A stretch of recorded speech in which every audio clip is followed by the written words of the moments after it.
good, people? It's your boy Icarus Gray. And it's your homeboy Wordplay TJ. And this is the No Rhyme or Reason podcast, where we talk about everything. Everything for no reason at all. And we're live. Yeah.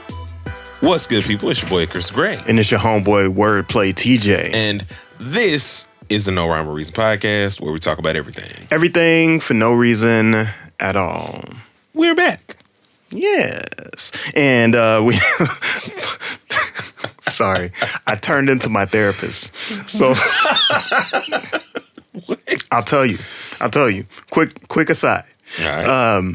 So I go to therapy every other week. It was once a week, once upon a time. But my therapist is a really nice dude. And every time I have a quote unquote breakthrough or say something that is just like profound, my therapist will say, yes. Wait, what in the Freudian slip? So shout out to him. He's a great dude. Yeah, man. We have a special episode for you guys today that Mr. Wordplay TJ is gonna cue up for me. Yeah, we were curious about why rappers become podcasters, and especially rappers that have had very long, illustrious careers. They still could tour. They still could like put out new music and make hit records and those types of things. And so I was just curious, like, why do people get into that? And then the other side of that is rappers keep showing up in beef records, right? Or sorry, beefs. Or diss. podcast rappers keep popping up as Yes, musicians. correct. Yeah. Podcast rappers keep getting mentioned in diss tracks, whether it's positive or negative, right? So recently, Joey Badass alluded to Joe Budden as, you know, the best rapper in New York has a podcast now. Mm-hmm. And that was him bigging him up. But in other diss records, it's more so like Joe has been dissed for being a podcaster. Mm-hmm. Other folks have been dissed for being in the podcast business. You might want to put it somewhere else so it's not vibrating. That's what she said. And Wow. I'm gonna cut all of that out. Anyway, people have taken the route from rapper to podcast mostly as a negative thing. Yeah. And ultimately, it makes the rapper look like they have failed in the business sometimes. And I'm wondering if that still sticks, right? So does somebody look like a failure if they're rapping? So maybe we can start there. Like, what do you think? I think 10 years ago, yeah. But why? 10 years ago, podcasting, before y'all were able to like get everybody's podcast everywhere, there were just a select few people who were trying to do the podcasting thing. Mm-hmm. That was Joe Rogan. That was the Joe Budden. I'll name this podcast later. Mm-hmm. At the time, there was a couple like other podcasts to where I know a lot of people in the underground that were doing podcasts right back before, like, you wouldn't even call them podcasts. They were just kind of like RSS feeds. Yes. And like recorded, like we would have considered them more like radio. Mm-hmm. Is what we would have felt about them versus like internet radio. Internet radio in that sense. Or just audio visual in that sense. Like there was like this disconnect, right? And at the time when the Joe Budden podcast was, I'll name this podcast later, so on and so forth, there wasn't any money really in the podcasting business because it was just a lot of people just talking. You know, it was just, advertisers didn't see it as an access to an audience. No.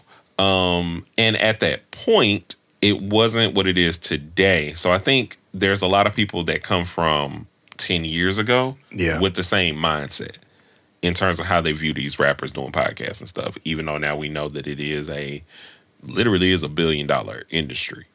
It is, and I think people look at these folks like failures only because they're not doing what they came in doing. Yeah.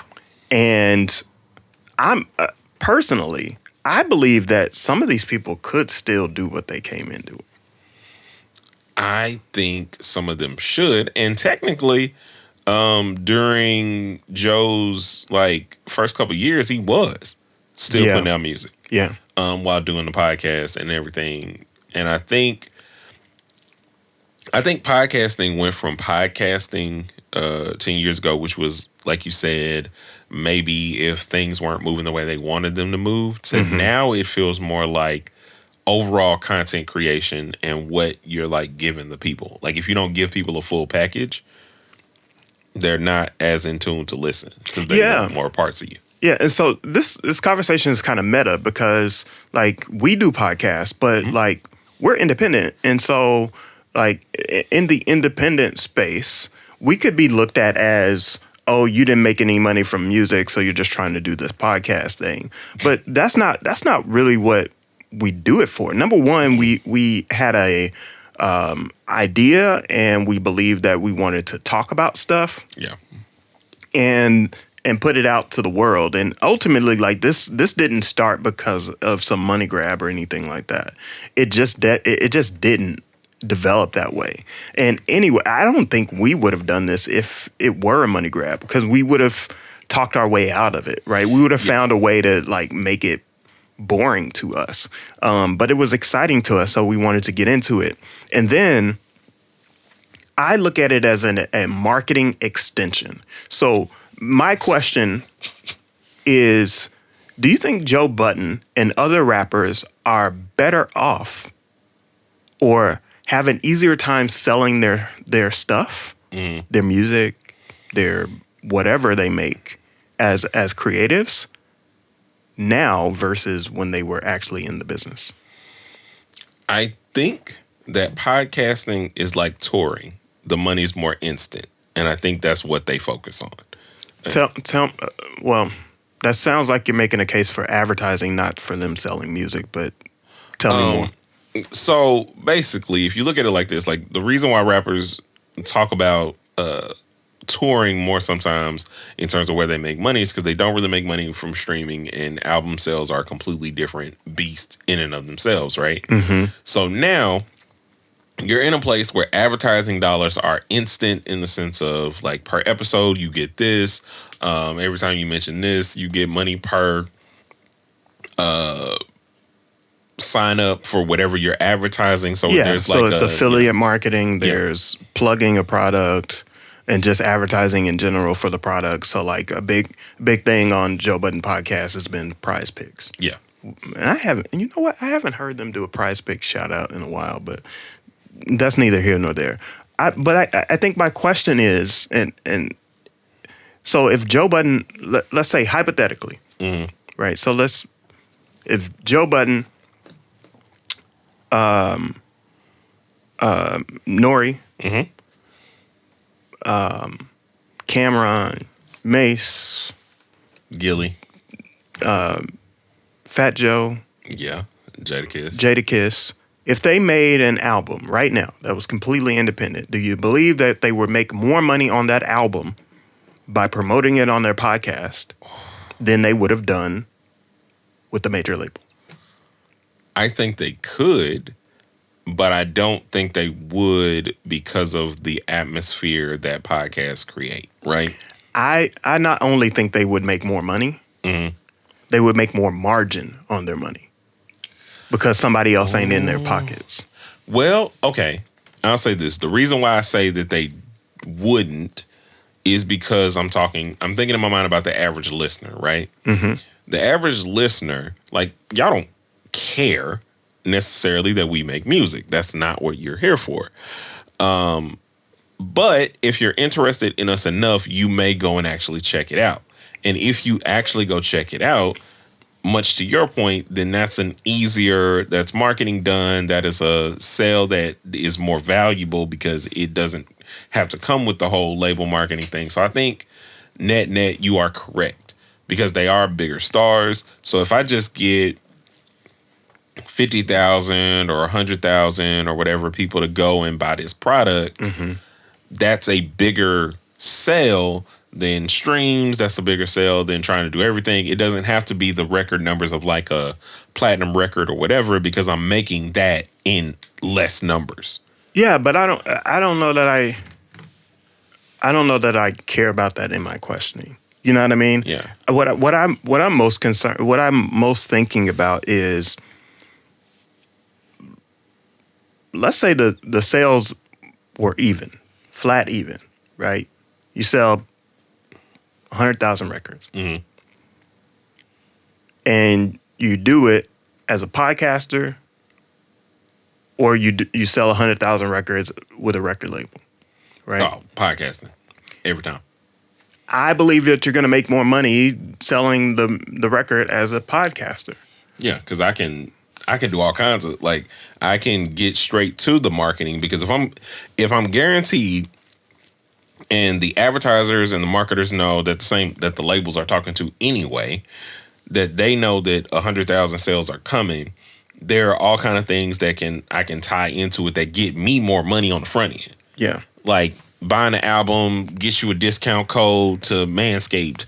Buying the album gets you, this or whatever.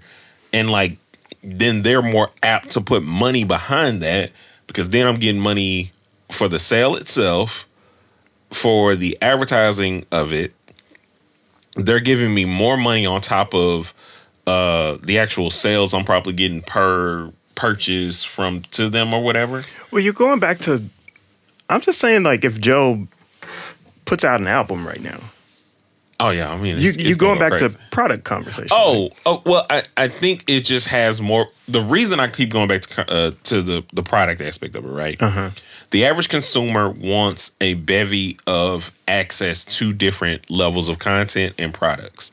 So when you're doing these things and building that on the podcasting platform, it gives you a plethora of options that fans like. Yeah, but I'm just saying, like, if Joe put out an album right now, he would do more numbers, in my opinion, than he would have done while he was striving to be this big act. I agree. I don't think he thinks that.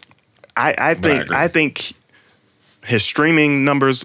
I'm not talking about any of his like adjacent products, whether he's selling a hoodie or selling a CD or an album or anything like that. Does it make the artist bigger now if they do it that way? Yeah, that's the question I'm asking. Apologies. I think it can, but I don't think they currently believe that. I don't think they believe it either. Like, and I think that's the bigger issue. I think they believe that their career is over. I think they don't care because, I think like I said, their career is just getting started. I agree, and that's why I was bringing up touring. I think for them now, it's the immediate money that they're caring about. They don't want anything on the back end, like, because. But you still get back. If you're independent, you get back end and front end, right? Yeah, but I think it's okay. So let's put it in perspective, right? So you got to go and record. You got to sit and write. You got to get producers, pay whatever it is you're gonna pay, the upfront cost of the actual recordings. Yeah. Unless you are J. Cole, which a lot of the rappers we're talking about are not. Yeah, but you got to pay that back in the label system. Yes. So you still make more money, but I think they get into this space of basically what's easier. Oh, what's easier? What? I got to put up the upfront money. That's harder than just recouping. I think that's a fallacy. In their minds, yes. I think that's 100% a fallacy, right? But it's gotta be. I would rather put up upfront money if I have it. Okay. And right now, these podcasters have the revenue, right? They pay staff. They put money into their podcast, in the technology, into the administration of the websites and the Patreon pages and the staff that surrounds them. They already have a team to push an album. In my opinion, the upfront cost is is easier to deal with. What would you rather do? Take $10,000 of your own money, or take $10,000 of somebody else's money and have to pay interest on that? Right? It's like a credit card. Would you you're better off paying cash versus paying interest is my point. I also think the biggest obstacle to what you're saying is the DSPs. And I think that if the artists themselves use their platforms the way you're telling them to use it, combine that with a Bandcamp where you can't just, you can still listen to the album, but I think if there was more immediate purchase, they don't want to battle with streams. I think is some of what, Joe has said in terms of what the back end, in terms of there not being. But the only reason why you get a crappy percentage of streams is because somebody else owns the master recording. Well, yeah.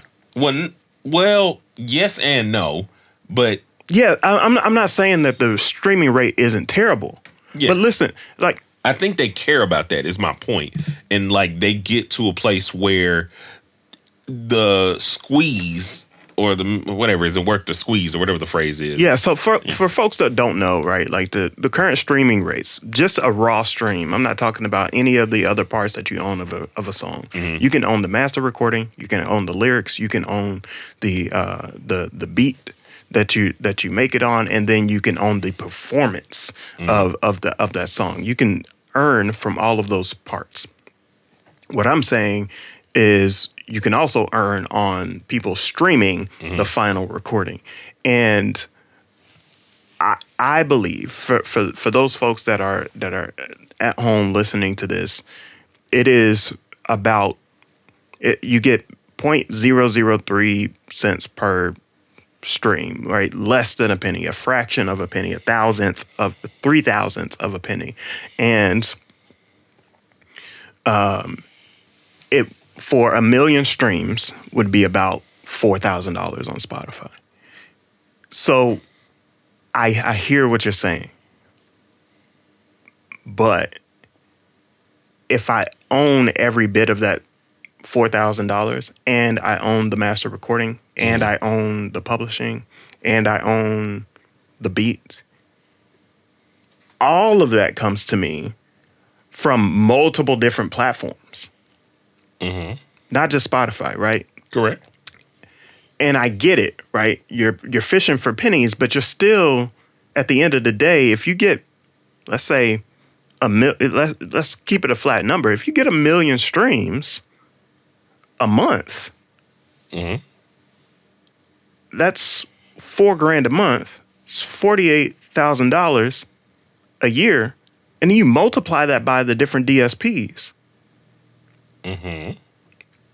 Imagine the amount of revenue that generates just on music alone. And we're not talking about sales. We're not talking about Bandcamp. We're not talking about if you press it up for and put it on wax. You would earn a lot of money if you were one of these podcasters and you put out an album right now. And I would argue that you would earn considerably more than what you would have earned when you were with either one of these independent record labels or a major record label. And I think that's correct, but Prize Picks just signed me for 50 mil. You get and I think that's literally what they're doing. They're like, yes, I could make more, but Prize Picks is going to give me this times double, and I'm not even thinking about the fact of adding this because this requires more work. I think it's just the paradox of if a producer right now in the business of making music, producers like to get an upfront sale versus a back end sale. Yeah. So producers want to get, if you buy a beat exclusive, they want to get, $100, $200, $1,000, depending on their pricing and their name, their cachet. But what they often miss out on is if a record does lots of numbers, which most records don't. So I want to be clear about that. I don't want to take that out of context. But if a record goes big, they miss out on a percentage and they ask for a flat rate. Yeah. And they could have gotten both. I think that's what I'm saying. It's like you can have the best of both worlds. You can get that $50 million from Prize Picks and do that until the contract ends.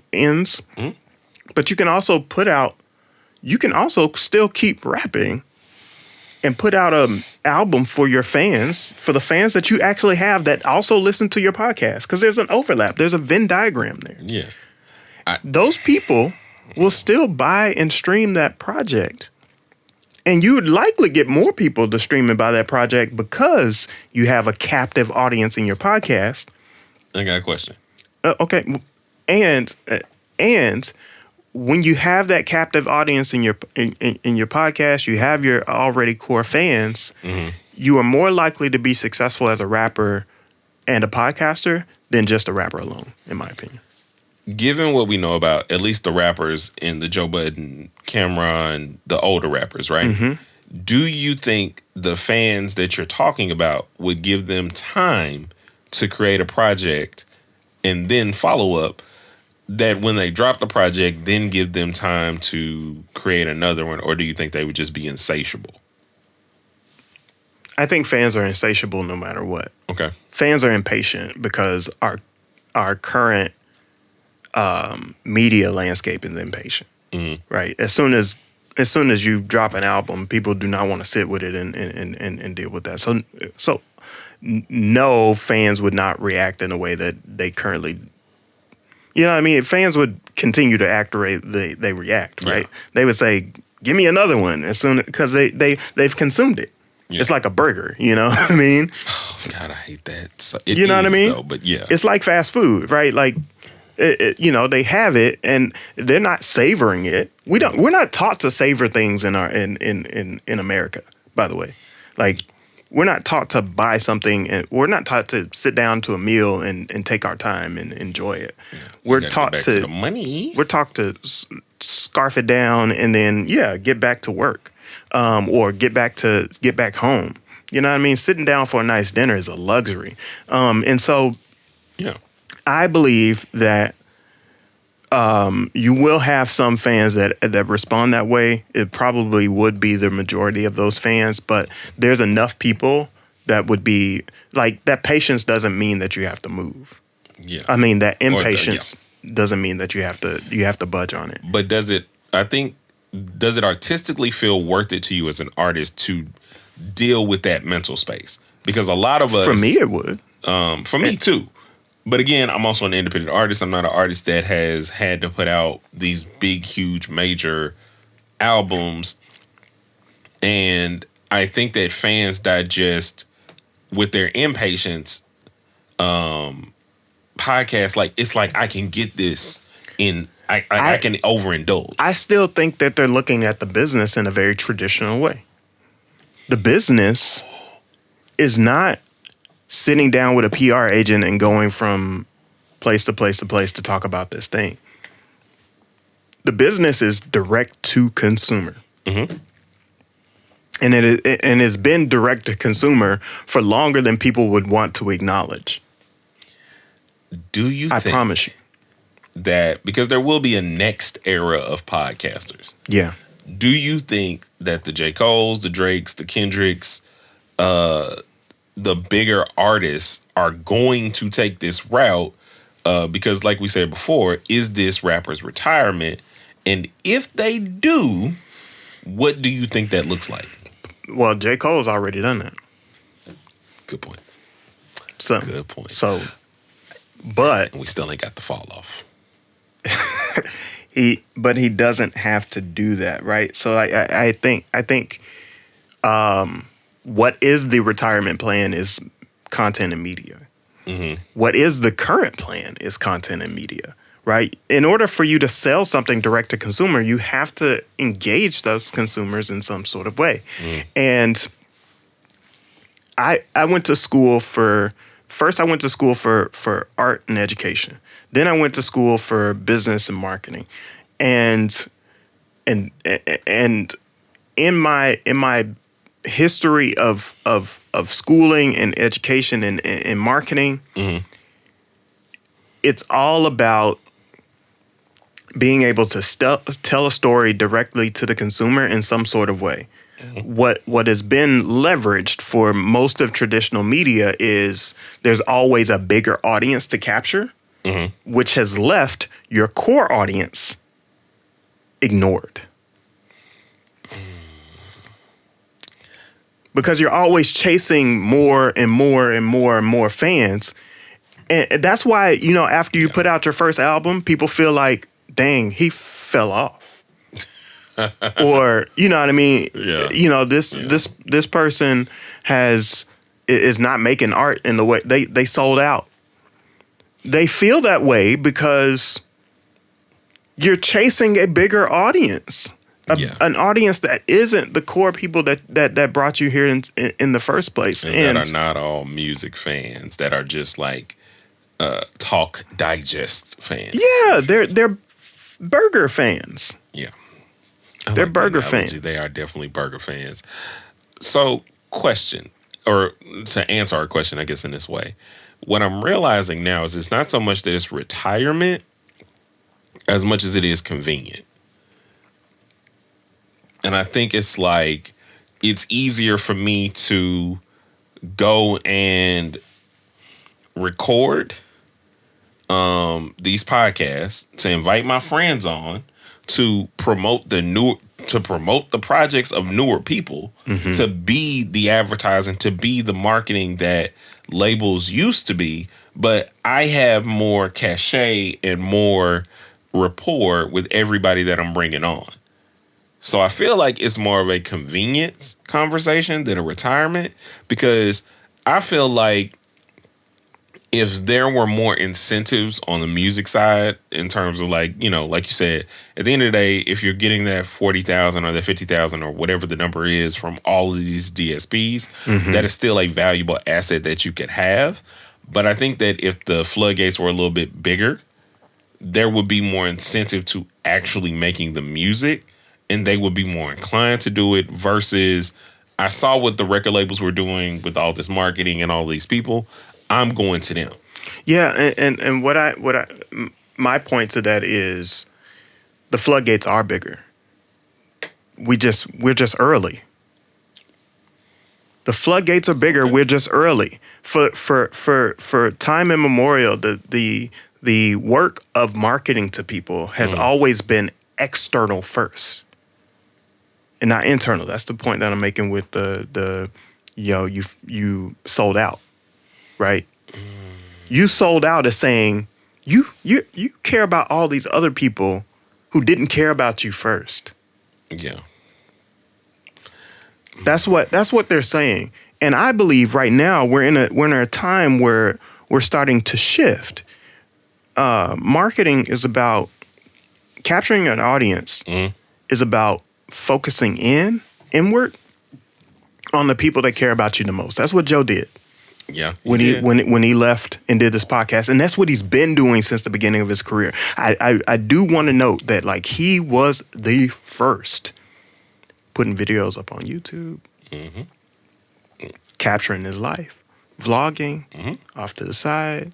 You would hear his voice behind the camera, shooting, but like you wouldn't see him all in front of the camera unless he handed it to somebody else or put it down on the table and pointed them at himself. Yep. Like He has been doing the work of talking directly to his audience and asking his audience, what do you need next? And he's been rewarded for doing that. So he is a pioneer in this in this industry with the new way that media is being focused on. You'll notice it. It's not just it's not just happening in entertainment. It's happening in politics. Yeah. It's happening in other areas of study like education. So like we are focusing on. We focus so much on making these things big when we need to focus on making these things deep. Here's my final question. I'll give my answer to the question and then let you close this out. Yeah. why don't you ask the question first, Okay. and then give your point. The question is, what do we think podcasting has done for the industry as a whole? Yeah. I believe that podcasting has given a direct conversation, not through a pundit, but a direct conversation with the artist, the creator, the narrator, the storyteller, that you normally wouldn't get in traditional media. You would normally have to go to a Good Morning America. You would have to go to a Breakfast Club. You would have to go to a Power 10 whatever, right? Like you would have to go to your news station. You would have to go through your newspaper, as antiquated as that is. You would have to go through Nah Right. You would have to go through all of these channels just to get to an audience, and that is absolutely asinine to me. So podcasting has opened the door for me to talk to the people that enjoy me and connect with me as a human being. And I don't have to go through anybody else to make that connection. It may be harder for me to carve out my not necessarily bigger audience. Is maybe harder for me to get depth from that audience. It may be harder for me to earn a living from that audience. Yeah. But if I keep going deeper, the audience will reward me by telling somebody else about what I'm doing, telling somebody else about these authentic conversations. So for the same question to you, like, is podcasting something that will stay around? Yeah, I think it will, because it's basically the meet and greet. It is the access that fans have always wanted to the people that they've always wanted access to. Even if a podcast version of yourself is still not like the total version of yourself, that's not what we feel like as fans. Like as fans, I feel like the connection aspect of being able to hear the thoughts of a person that you listen to and kind of understand how their mind works or understand their relationships or be able to hear from them directly instead of everything being a rumor mill. It's behind the scenes without being behind the scenes. Yeah. Now, I don't know that, but for me, for me as a consumer, it's just behind the scenes. You know, so if people listen to my raps closely enough, they'll hear me saying that all the time. Like I practice out loud for a reason. That is the reason why my brand is my brand, right? Like I'm not afraid to show you what it's like to work behind the scenes. I'm not afraid to just take my hoodie off and turn the camera on. My hair is nappy and like my beard's disheveled, right? Like I'm not afraid to put the camera on me and say, hey, this is what I made. And you like it? And it's sloppy. It's sometimes unedited. Sometimes it's unpolished. But I've been practicing out loud since I started in this business, and that's what's given me the difference. And I finally realized it like a week ago that I had been ignoring my fans because I've been chasing all the external instead of going deeper on the people that care about me the most. That's lit. So I think retirement plan is one of the weirdest ways we could have put it, but it does make sense. I think it's more... It needed to happen. Access and giving y'all that access the same way we give y'all access. But it could still be a retirement plan. Oh, yeah. Right? Yeah. It should go down, Because instead of it being you have to do this in order to retire, it's you get to retire because of this. Okay, bars. As my therapist would say, yes. Close us out, please. All right, so what do you think about the rappers that are doing podcasts Do you like it? Do you want more of it? Do you want it to just stop altogether? And let us know down in the comments. We appreciate you guys every week, and we'll see you in the next piece. A 1 and a 2 and a peace.